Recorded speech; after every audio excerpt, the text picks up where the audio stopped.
Bumili ako ng eSIM ko gamit ang Globe One app. Kahit na ikaw ay OFW, ang kunin mong option ay purchase a local prepaid eSIM. Pero kung may existing GCash naman kayo, no, pinili ko siya as my payment option.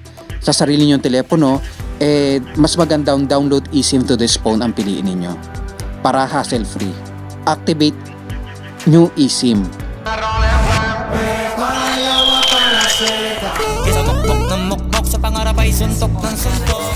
Catch flights, not feelings. Nadie como tú, no hay un sustituto. Pasito a pasito, suave suavecito. Good day mga ka-online palaboy. Ngayon naman re-reviewin natin yung pag-install ng eSIM gamit naman ngayon ang Globe. Kung dati yung nakaraan nakapag-install tayo ng Smart eSIM. So kasi may marami tayong mga kababayan na OFW, ito ay follow-up review at guide kung paano nga ba mag-install ng eSIM gamit ang Globe. Noong nakaraan nakapag-install na tayo ng eSIM ng Smart, kung saan nakatanggap tayo ng maraming mga feedback, kung saan gusto rin nilang sanang makita kung paano nga ba mag-install ng eSIM mula sa abroad gamit naman ngayon ang Globe eSIM. So ngayon ipapakita ko sa inyo ang step-by-step procedures kung paano ko nga ba in-install gamit ang eSIM ng Globe. Pero bago tayo magsimula, dapat compatible lahat ng inyong mga gadgets ng eSIM, no? So hindi ka makakapag-install ng eSIM hanggat ang gadget mo ay hindi eSIM ready. So yung mga latest ngayon, katulad ng Samsung and iPhone, so mga eSIM ready na yung mga yan. So yung mga, hindi ko lang alam yung mga version ng Oppo o Reno o yung iba pang mga Huawei, no? Hindi ko alam kung sila ay eSIM ready na rin. So ang review na to o yung actual procedure na ginawa ko ay tumakbo ng less than 10 minutes lamang. So, napaka-quick lang siya. Bumili ako ng eSIM ko gamit ang Globe One app. So, dito, pag open mo agad, may makikita ka sa baba na merong Globe Now offers eSIM. Dalawang option yung pagpipilian mo. Isang purchase a local prepaid eSIM or purchase an eSIM for PH visitors. So kahit na ikaw ay OFW, ang kunin mong option ay purchase a local prepaid eSIM. Yan. So kapag clinic mo na yan, magpa-prompt sa'yo yung reminder. Una, kailangan mong i-check muna yung compatibility ng iyong gadget kung ito ba ay eSIM ready. So kung na-check mo na siya, kung anumang model yan ng phone or etc., basta may eSIM compatibility siya, get an eSIM. Press get an eSIM. So, ayan, magpa-prompt naman sa'yo yan. So, sa next page naman, i-remind ka nung option na pwede mong makuha sa pagbili mo ng prepaid eSIM. Nandito na yung 5 GB mobile data, which is actually kapag nasa abroad ka naman, hindi mo naman to magagamit. For ano lang natin to, tawag nito, for show purposes lang, kumbaga. Hindi naman natin siya magagamit talaga. So, unlimited data net text. So, ito rin, hindi mo rin magagamit to kasi hindi ka naman roaming. No, hindi mo siya iro-roam pero makakatanggap ka ng text message. So, mamaya ipapakita ko sa inyo na makakatanggap ka ng message mula sa Pilipinas kahit hindi ka naman nakapag-roam, no? So, para makapag-proceed ka sa pagbili mo ng eSIM, mag-input mo yung prepaid, your email address. So, input natin yung email address. Yan.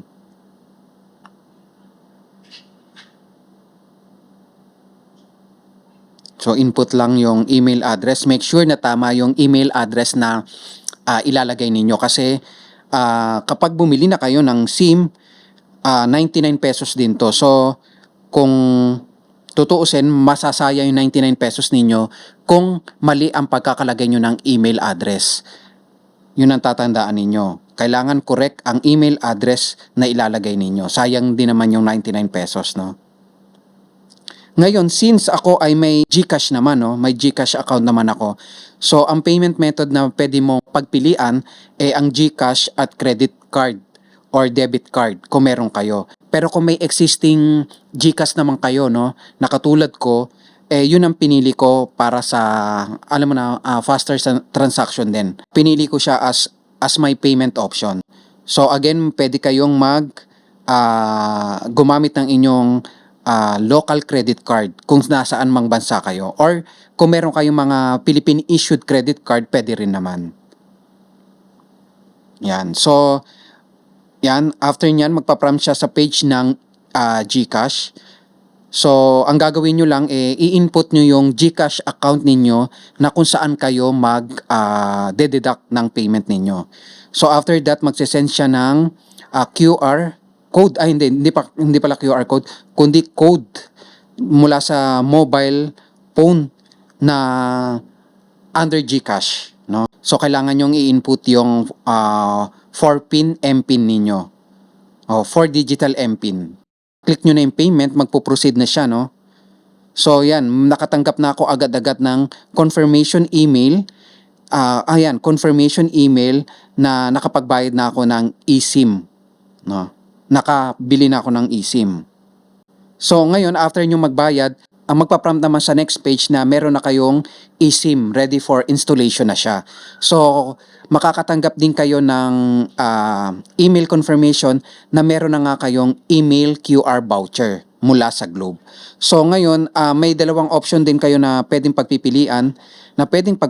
Ito yung download eSIM to your phone or to this phone, or install eSIM with QR code. Kasi yung install eSIM with QR code, ito naman halimbawa binili nyo lang ito via sa ibang tao. So sa ibang phone nyo siya i-install.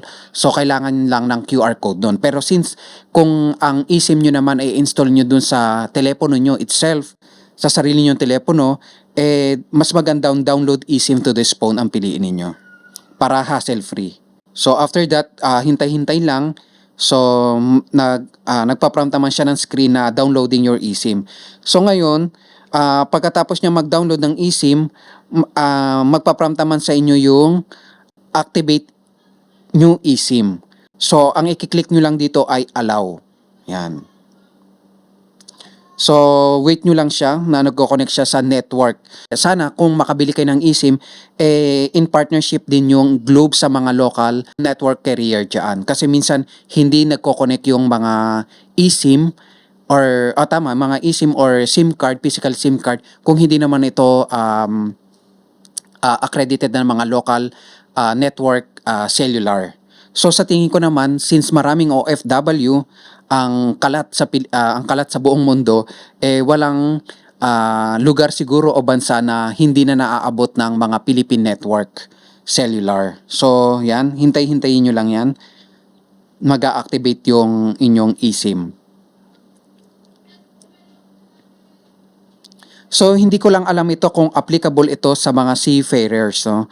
May nagtanong kasi sa akin last time kung naging applicable ito. Ako po ay isang land-based OFW. So, hindi ko po sasabi sa inyo kung ito po ba ay appropriate o naaakma sa inyong mga pangangailangan sa dagat. Kasi minsan, hindi naman natin masasabi yung signal sa dagat, no?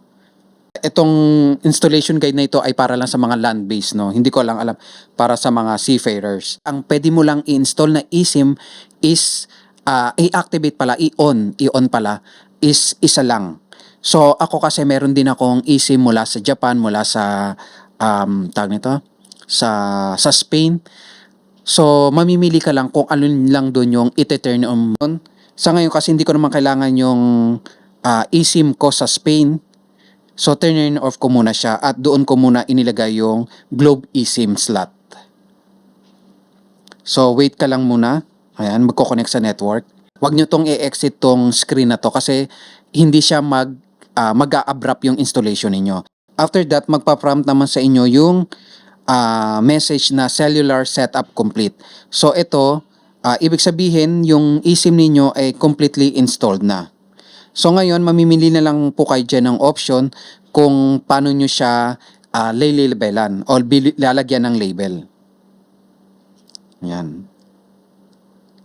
So ako kasi kinostomize label ko siya para mas madali kong ma-identify kung ano yung eSIM na isi-switch ko for a specific day or depending on my needs, no? Yan. After nyan, magpa-prompt naman sa inyo kung ano yung default line na dapat nyong gamitin. Of course, ang Globe eSIM ay secondary line ninyo kasi ang local eSIM ninyo or local SIM ninyo dapat ay ang primary line ninyo kasi dun kayo tinatawagan lagi sa abroad. Nag-install ako nito para lang makapag-setup ng panibagong GCash at masubukan na rin kung talagang reliable ang eSIM ng Globe. So dito, since ang ginagamit kong data ay ang aking personal number, so mas appropriate sa akin gamitin yung mga iMessages and FaceTime ko under my local SIM card. Dito naman sa cellular data, huwag kayong mag-aalaw ng cellular data switching. So kasi hindi nyo rin naman magagamit yung Globe eSIM ninyo kung hindi kayo naka-roaming at hindi rin naman kasi advisable na i-roam ninyo yung Philippine SIM or eSIM ninyo. Mas mahal siyang i-maintain actually. Ang dapat lang piliin nyo sa cellular data ay ang local eSIM ninyo or local SIM ninyo kung nasaan man kayo. Since activated na yung eSIM ninyo, makakatanggap kayo agad ng or makakatanggap kayo outright ng PIN ninyo sa paggamit ninyo ng Globe One kasi kailangan ninyo yon para sa pag-activate ng Globe One account ninyo. Yan, confirm nyo lang. So, just agree. Wala naman kayo magagawa kung hindi to agree. Tapos yan, pwede nyo lagyan ng nickname or pwede nyo lagyan ng nickname yung number ninyo para kung halimbawa may mga multiple numbers kayo, no? Para mas madali kayong makapag-identify ng number ninyo. Yan, sa akin kasi nilagyan ko na agad ng Globe eSIM para alam ko talaga na siya ay yung dedicated number para sa eSIM. Yan.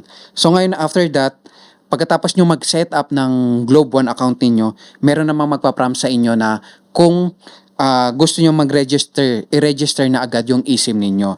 Pero ito kasi advisable ito kung ito naman number na to ay i-maintain ninyo for a longer period of time. Kasi alam naman natin ang eSIM, alam naman natin ngayon ang mga Philippine SIM dapat i-register.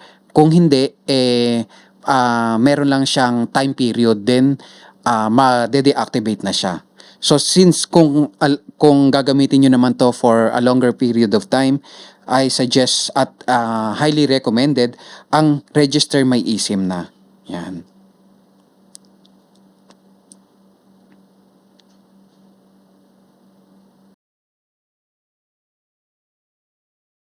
After ko mag-register ng eSIM, so nag-load lang ako ng 100 pesos dun sa eSIM number ko.